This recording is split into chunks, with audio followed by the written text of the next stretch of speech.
Would you take your places, please?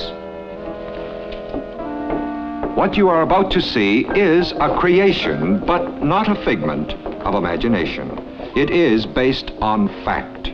It may amuse or irritate or frighten you, since one man's perspective is another man's poison. Thank you.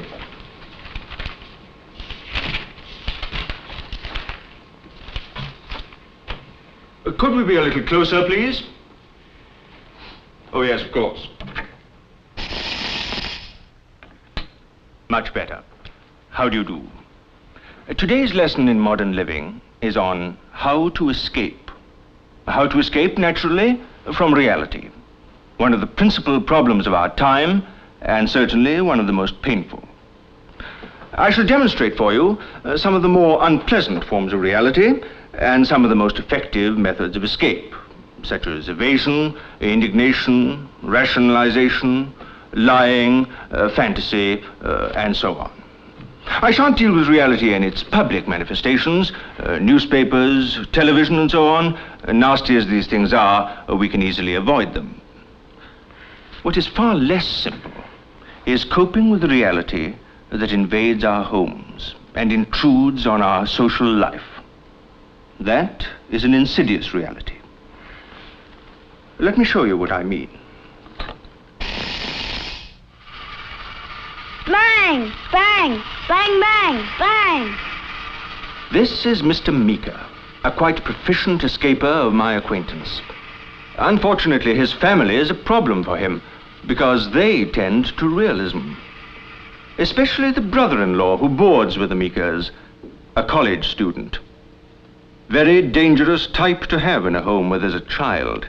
Bang! Bang! Children quickly develop a taste for realism unless they're checked. If grown-ups don't do their duty, well... Mommy, will I die someday? Why don't you play nice, Johnny?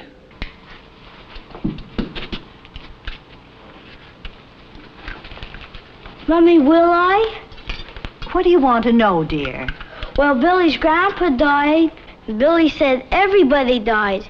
Him and me, too. I see. Billy's right. Everybody does die. Mostly when they're old, like Billy's grandpa. Not when they're little boys. I don't want to die. You're not an old man.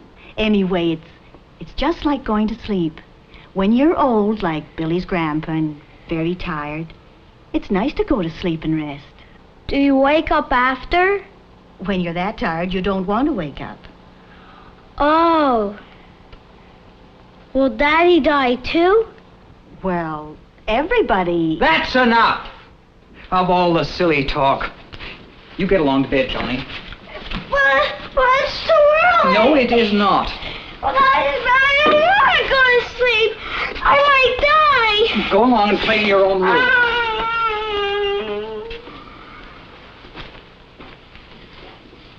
Now see what you've done? He'll be screaming with nightmares all night. You startled him. He was all right. He would have forgotten the whole thing in 5 minutes. No, he would not. Why do you have to answer his silly questions anyway? Poisoning the child's mind with all this talk about dying. Kids are curious. You have to explain.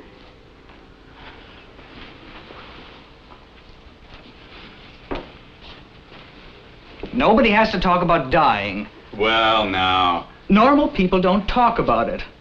Bad enough that the philosophers and psychologists do it. Everyone's got to die sometime, you know. Including you. Ha!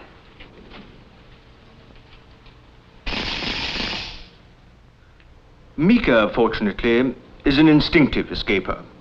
He lets his emotions take charge and won't be intimidated by realists. He simply won't have certain realities discussed in his home. Very proper. He's also a very able identifier. Excellent escape identification, sometimes called vicarious enjoyment.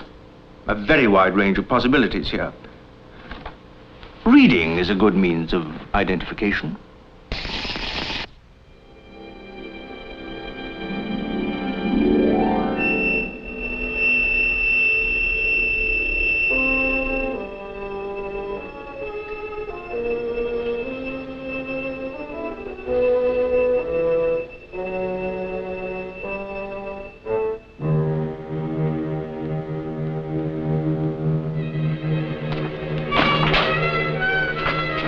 You're no good, Blackie. Hold it. All right, on your feet. Up with the hands. You're no good, Blackie. You've got to go. You too. Who says so? Me, Killer Burke. Don't shoot, Killer.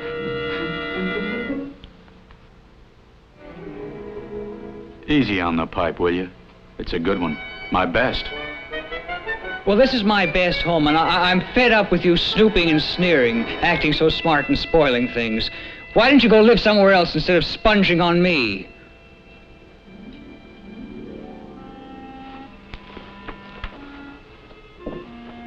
What a terrible thing to say.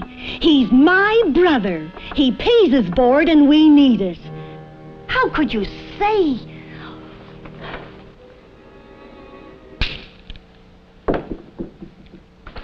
See how Mika works? Very clever. Nothing like creating an ugly scene to divert the realists. Of course, indignation and ugliness are not always usable. Sometimes one must cope with a realist without taking the risk of offending him. This calls for finesse, for a subtle blend of evasion and rationalization.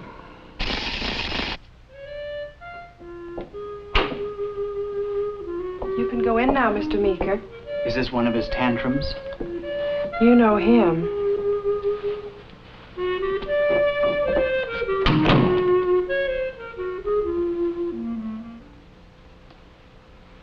You wanted to see me, sir? Yes. What's all this I hear about a beauty contest you're promoting? Oh, that. Well, just a little morale booster for the girls. For the girls. Something to fill in the time not taken up by the bowling league, the camera club, the hockey pools, baseball pools, and birthday parties. Is that it? Meeker, are you a bookkeeper here or our social convener? Well, the staff seems to like my handling of these things. You start these things, as you call them. Fun is fine, and I'm all for it. This office isn't a social club. I only try to create a good office spirit. I thought that was important. Good for efficiency. Efficiency? Our whole office staff devotes as much time and attention during office hours to your things as they do to their jobs. That's not efficiency, and it's got to stop. But why single me out from all the others? Because you're responsible. Me? Meeker, I'm neither deaf nor blind. I know what goes on out there all the time, and I know that you act as if doing a modest day's work is a shattering experience to be avoided at all costs. It's this attitude of yours which you spread among the others. A distaste for any responsibility, any initiative, any challenge. You run away from anything which demands anything of you. I always leave my desk clean every night. That's not what I mean, man. I thought my work was satisfactory. Keeping books, yes. But why not try something more than that? You've missed out on 4 promotions in a year and a half. Your salary is low. And it's your own fault because you waste your energy and initiative on office pools and beauty contests. We can cancel the contest. It's not important. Meeker, that's not the point. These little extra chores fall on me, and naturally, I suppose, I'm very well liked by almost everyone. By everyone but me, you mean? If that were true, I would have fired you long ago. All right, forget it. But don't forget to run your recreation projects outside office hours. Yes, sir.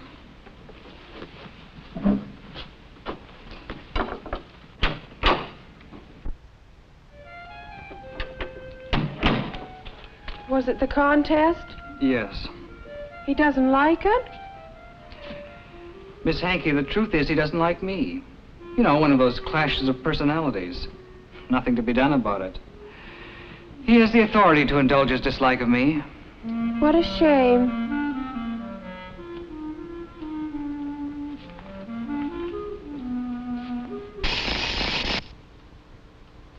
Excellent rationalization, wasn't it? Very strong. One simply interprets any idea or situation or happening as one wishes. Mind you, this is high caliber escape, not meant for the novice. The inexperienced can seldom manage it. They must resort to simpler methods, such as the lie. Now, I don't condemn the lie. It's perfectly sound, just a little, well, primitive. A favorite device of the so-called objective person, who finds it difficult to come to grips with something.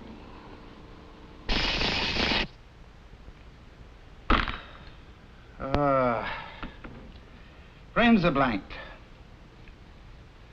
What have I got there, Miss Hankey? Mr. Chairman, fellow members of the Community Club, it is indeed an honor to be guest speaker this evening and to be privileged to speak to you on the vital subject, what Asia means to us. Paragraph. Asia is vast. At all? Asia is vast. How did I get myself into this? All these books. Who cares what Asia... Don't put that down. Couldn't you find some other books? Something simple. Like you said, I went to the librarian. She picked them out. She said they do for a start. For a start? There's dozens more at the library if you need them. Great.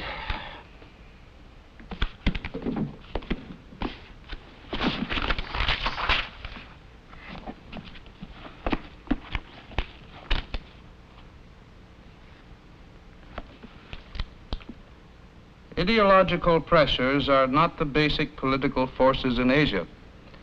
They are only the manifestation of old despairs and privations. The West must realize that hunger and poverty are the roots of political ferment on this crowded continent. Now, what the blazes does that mean? Sir? Never mind. This is just silly.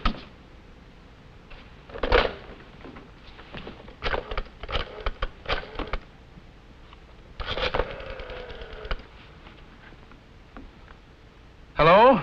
Mr. Chairman? I mean, Bill. Ed. Bill, the doggonedest thing has just happened. Just started to work on my speech for next week when the district manager blew into town. Boy, am I up to my ears. Won't have a second to myself for a solid week. Don't leave, Miss Hankey. We work tonight. Gosh, I'm certainly sorry to let you down, Bill. Disappointed, too. Yeah. Why not run a bingo or something? What? Next month? Oh, afraid I'm going to be out of town next month, Bill. Yeah. Guess is you and me are just never going to get together. And darn it all. Of course, Asia and he should never have come together in the first place. His mistake was getting involved at all, something the experienced escaper would never do. Now, Miss Hankey understands this very well. No books, ideas, or thinking for her. She's careful not to let these disturbing things interest her. Lucky girl. She's what I call a natural escaper. Reality doesn't affect her at all. She's not aware of it. Oh, she brushes against it in the daily round, but it never rubs off on her. She has her own well-organized world, and naturally, she's the center of it. She finds complete meaning in the careful grooming of her hair and skin and body, and she finds inspiration for her way of life in many splendid, non-realistic publications devoted to the evasion of reality. What a catch for some lucky man. Think of it, a mute, smiling goddess to adore. Not one disturbing thought in that pretty head. Every emotion and attitude as stereotyped and predictable as one would wish. And an intuitive, natural talent for escape.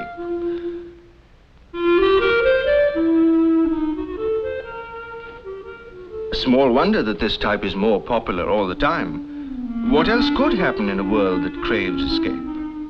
Miss Hankey is a symbol of our time. She is escape.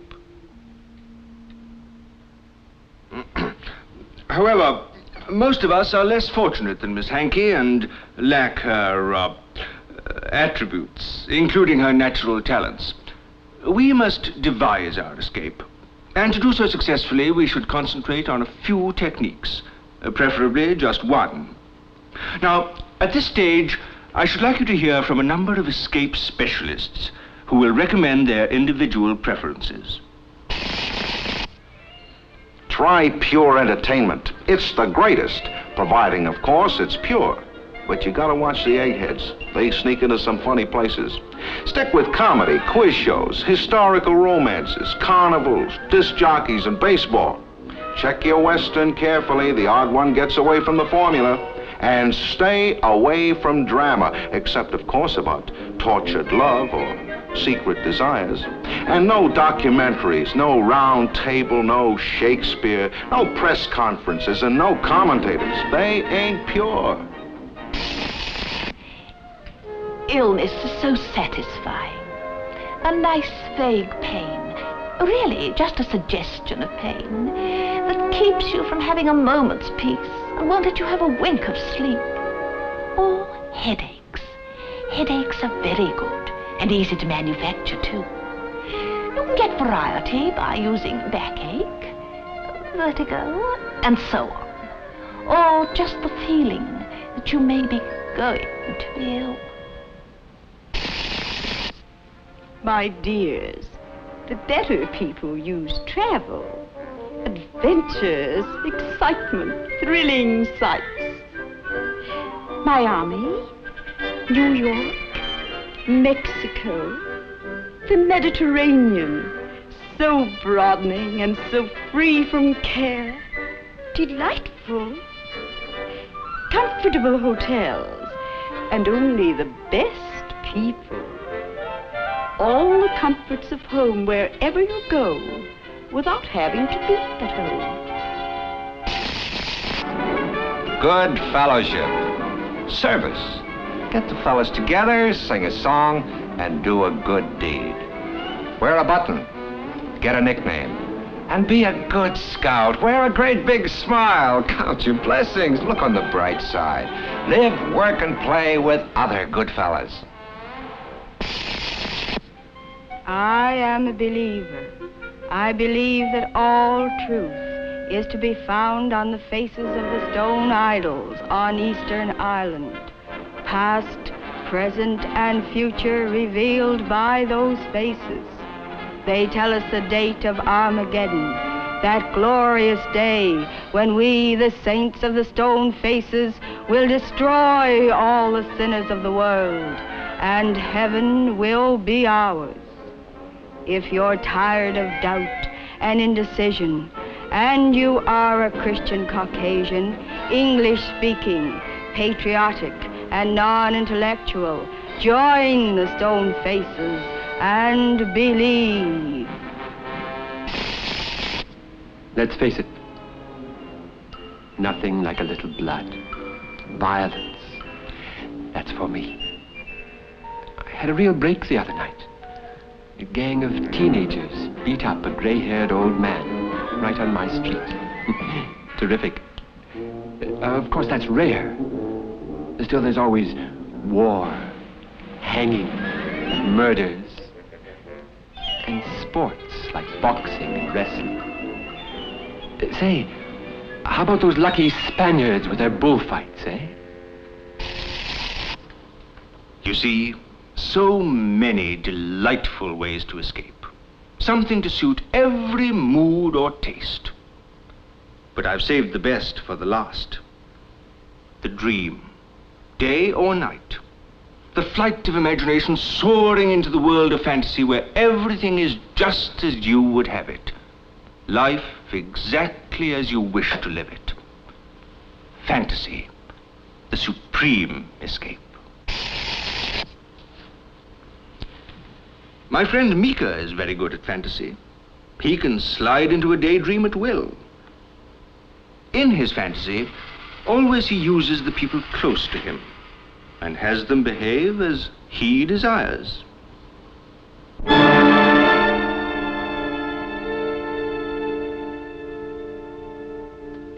Bang, bang, bang, bang, bang. Will Daddy die too? Will Daddy die too? Will Daddy die too?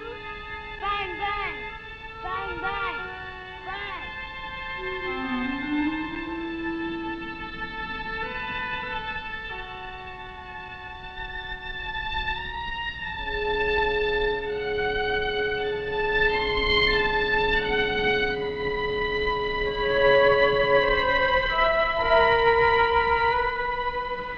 What have you got? Their heads are crammed with thoughts, all just as you said. Of course.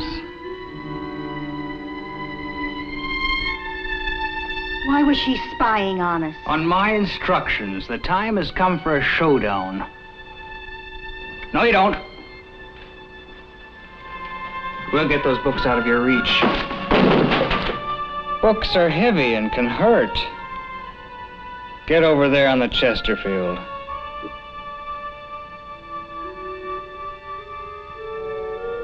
You too.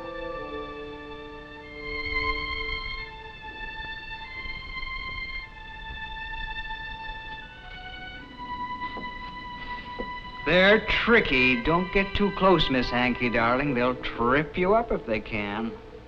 Why do you call her that? You're my husband. Are you my wife? That's the question. Of course I am. Are you the girl I married? Yes, at least... He is as he was, and as he always will be. But are you? No, not the girl I married at all. The girl I married was cheerful and romantic and liked to have fun. She worshipped me. A sweet, worshipping girl. You're not her. I was, but I'm older, and people change. Never. They grow up. Never. You destroyed that sweet, worshipping girl, that's what you did. So you're not my wife at all. I'm not married to you. I'm free. Free. Free. Go away. Out of my sight. Out of my thoughts. Out of my life. You must, you know, because I've planned it that way. Oh, then there's no choice. If you planned it that way. None.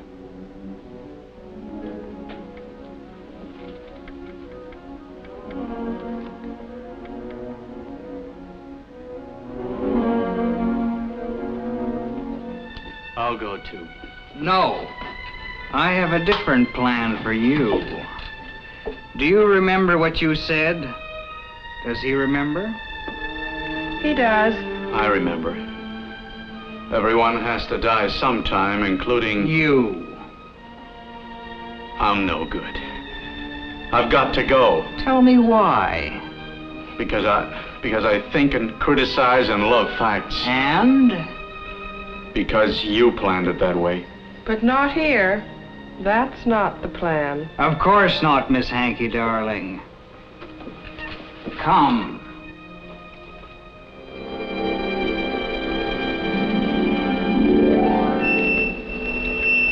What goes on here? I've got to go, and I think you must too. Why? Because you're responsible. You said that, didn't you? Yes. And we mustn't avoid responsibility, must we? No. Prove that he's responsible, Miss Hanky, darling. To whom it may concern, I did it. I'm guilty. I killed him because he couldn't tell me what Asia means to us, and I had to lie to Mr. Chairman Bill. So I must go too. Signed. By me? By you. Now, look here. Sorry. I planned it that way.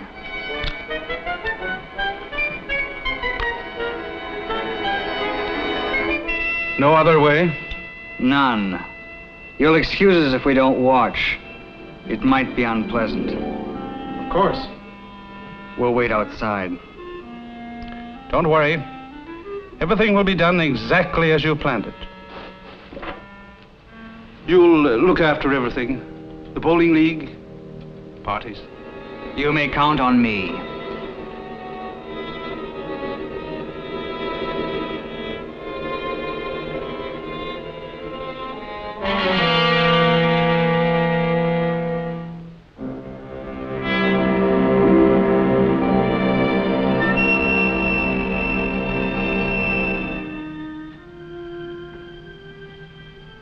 Soon there'll be just little us in all our little world.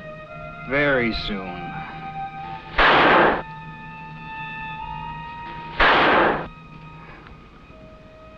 Miss Hanky, darling. Just darling to you.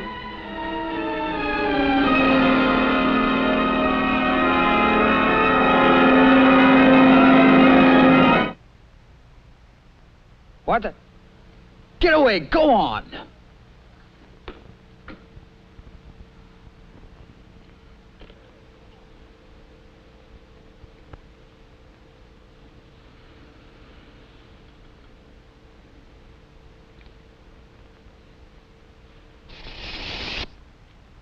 Splendid, wasn't it?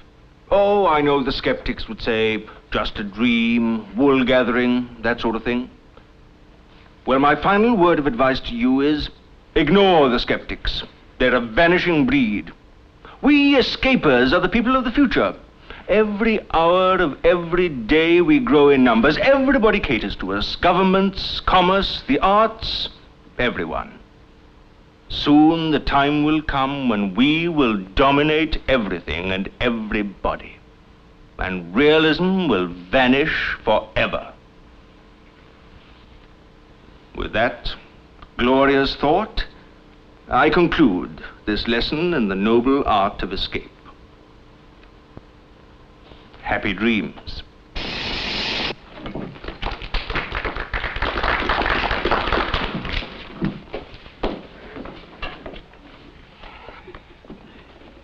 One dictionary definition of the word perspective says, representing natural objects as they appear to the eye. The people you've just met are fictional characters, but they are based on fact and therefore qualify as natural objects. So, any resemblance they may have to persons living or dead becomes entirely a matter of your perspective.